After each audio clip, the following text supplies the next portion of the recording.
BNP মহাসচিব মির্জা ফখরুল ইসলাম আলমগীর সাহেবের হইলটা কি বুঝলাম না। 2 দিন ধরে উনি মজার কথাবার্তা বলা শুরু করেছেন এবং খুব ইন্টারেস্টিং কথা। আওয়ামী লীগকে সবার লাগবে, আওয়ামী লীগকে তার সমর্থক গোষ্ঠী লাগবে, বাংলাদেশের মানুষের কেউ কেউ বলে আগেই ভালো ছিলাম, কেউ কেউ বলে শেখ হাসিনাকে দরকার, আবার জামাতেরও লাগবে শুনি। জামাত লাগবে যেটা দেখাই দিচ্ছে ডাকসু নির্বাচনে, যে ওই ভোটটা পাইলে পরে বিএনপিকে তারা ডিফিট করতে পারে। জাতীয় পার্টির তো লাগবেই।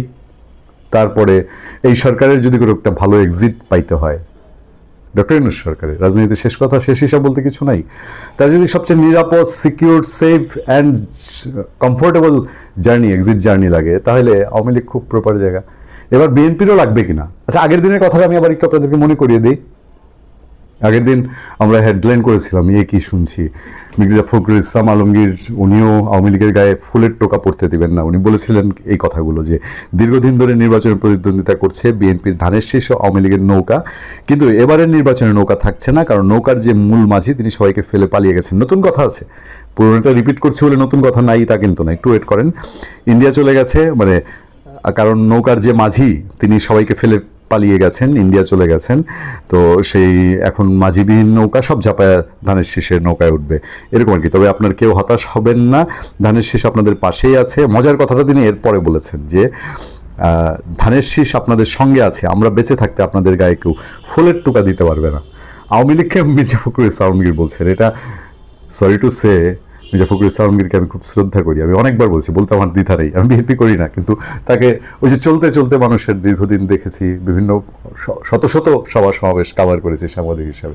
একটা গ্লেন্স একটা লোকের ভালো লাগে না, বিএনপির মধ্যে অনেক লোক আছে যাকে আমার দেখলে বিরক্ত লাগে, ভালো লাগে নাই, আচ্ছা তাদের নাম বললাম না, কিন্তু ভূতের মুখে রাম নাম শব্দটা বোধহয় এমনি উচ্চারণ হয়নি। গত 1 বছরে আওয়ামী লীগের এই যে ঘুম হারাম অবস্থা, ডক্টর ইউনূসের কোনো লোকবল নাই, তার যদি বিএনপি জামাতের সমর্থক ছাড়া আজকে আমার নেত্রকোনা মোহাম্মদপুর উপজেলায় একটা সমাবেশ করতে হয়, তাহলে তার বিএনপির আমার যে প্রেসিডেন্ট সেক্রেটারি আছেন উপজেলার, তার পায়ে হাতে ধরতে হবে, জামাতের পায়ে হাতে ধরতে হবে, ধরে না। এনসিপির সেই নাই, এনসিপি ওই বিএনপি আওয়ামী লীগ সমাবেশ করলে আমার এলাকায় একটা বড় মাঠ আছে, লোহিয়ার ফিল্ড, এটা ঐতিহাসিক ছিল, এটা ছোট হয়ে গেছে, বড় মাঠ, বড় ফিল্ড আছে একটা ফুটবল খেলার, ওই মাঠের একটা কোনো এনসিপি ভরতে পারবে না, ওইটা পুরোটা ভরতে পারবে বিএনপি জামাত।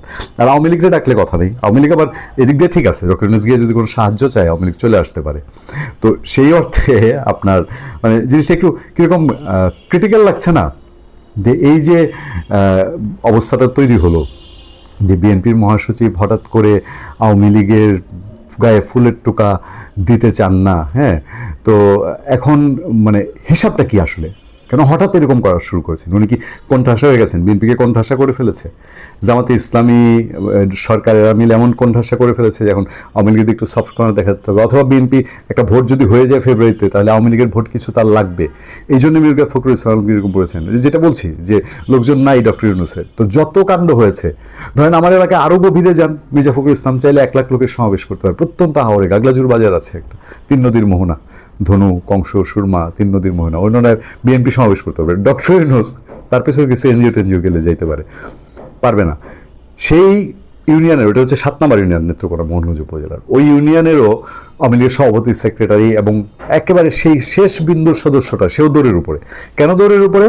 কারণ ওই ইউনিয়নের বিএনপি প্রেসিডেন্ট জানে যে ওই কে আওয়ামী লীগ করতো, থানায় যে মামলাটা হয়েছে 7 নম্বর ইউনিয়নের প্রেসিডেন্ট সেক্রেটারি বা কারো XYZ কারো নামে, সেই মামলাটা বিএনপির পরামর্শ হয়েছে। আমি আমার এলাকা বলে এলাকার নামটাই তো বলবো, সারা দেশে আপনার এলাকা ওনার এলাকা জামাত গাটা বাঁচায় নিছে, জামাতের সময়ের মধ্যে জড়ায় নেই, কিন্তু বলে না জামাতের কৌশলের কাছে বিএনপি বাচ্চা। বিএনপি কাজটা খুব সিদ্ধহস্ত করেছে, এবং যেখানে সাইজ করা, দোকানপাট ভাঙা, বাড়িঘর ভাঙা। কয়েকদিন আগে এক ভদ্রলোক আওয়ামী লীগের সেক্রেটারি জামিনে বের হয়ে আত্মগোপনে তার বাড়িটাকে হুদাই ভেঙে আসছে, বাইরে বিএনপির লোকজনই করেছে এগুলো। তো এগুলো যে করেছে, এগুলো কি এই যে কি বলে না, গভীর ক্ষতের মধ্যে খালি একটু জাম্বাক ছিল না, ছোটোবেলায় দেখতেন জাম্বাক একটা ছিল, মালিশ করতো, ওই জাম্বাক মালিশ করলে সেই ব্যথা আওয়ামী লীগের চলে যাবে।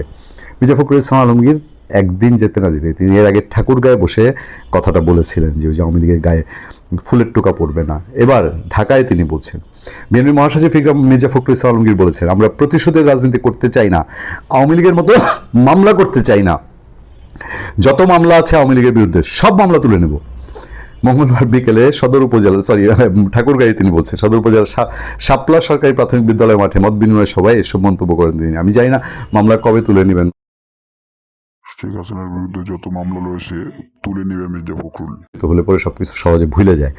আচ্ছা, বিএনপি এই টোপটা দিচ্ছে যে আওয়ামী লীগের সব মামলা তুলে নেবে, মামলা করছেও বিএনপি, তুলেও নেবে বিএনপি। বেশ ইন্টারেস্টিং তো। বিএনপি মহাসচিব বলেন, জামাত কয়েকটা দল সহ জোর জবরদস্তি করে দাবি মানাতে চায় আর পিআর গণভোট চায়। আমরা এটা বুঝি না, এসব আমরা মেনে নেবে না।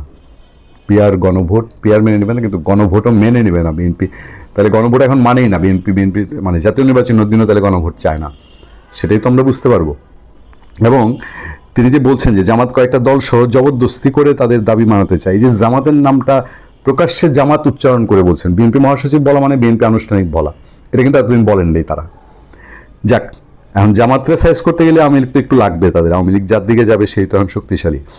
এসব আমরা মেনে নেব না। আওয়ামী লীগের ডাকা লকডাউন প্রসঙ্গে তিনি বলেন, আর পাগলামি করবেন না। যাক, আদরের সাথে বলছেন যে আর পাগলামি করবেন না। হ্যাঁ, এই ছোট বাচ্চাদেরকে আমরা বুঝাই না, এটা ছোট বাচ্চা, এই পাগলামি করো না রে বাবা।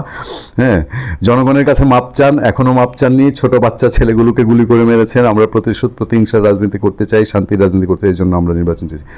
আওয়ামী লীগ ছোট বাচ্চাগুলোকে গুলি করে কতটা মেরেছে বিএনপি মহাসচিব মির্জা ফখরুল ইসলাম আলমগীর ভালো করে জানেন। ছোট বাচ্চাগুলোর গায়ে কোন রাইফেলের গুলি?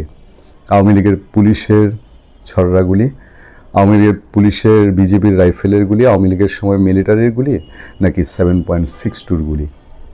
বিএনপি মহাসচিব মির্জা ফখরুল ইসলাম আলমগীর কি একবারও প্রশ্ন তুলেছেন যে সেই গুলিগুলো কার? যে প্রশ্নটা সরকারের থেকে সরকার একজন উপদেষ্টা তুলেছেন, বিএনপির কোনো নেতা এখন পর্যন্ত সেই প্রশ্ন তুলেছেন যে এতগুলো মানুষ মারা গেছে, আওয়ামী লীগ মেরেছে, আমরা আওয়ামী লীগ একটা মেরে থাকলেও তার বিচার চাই। একজন মানুষকেও যদি আওয়ামী লীগের সময় জান দিতে হয়ে থাকে ওই কোটা বিরোধী আন্দোলনে, তার অবশ্যই বিচার হতে হবে, এবং সেটা দায়িত্ব শেখ হাসিনা শেষ পর্যন্ত গিয়ে নিতে হবে।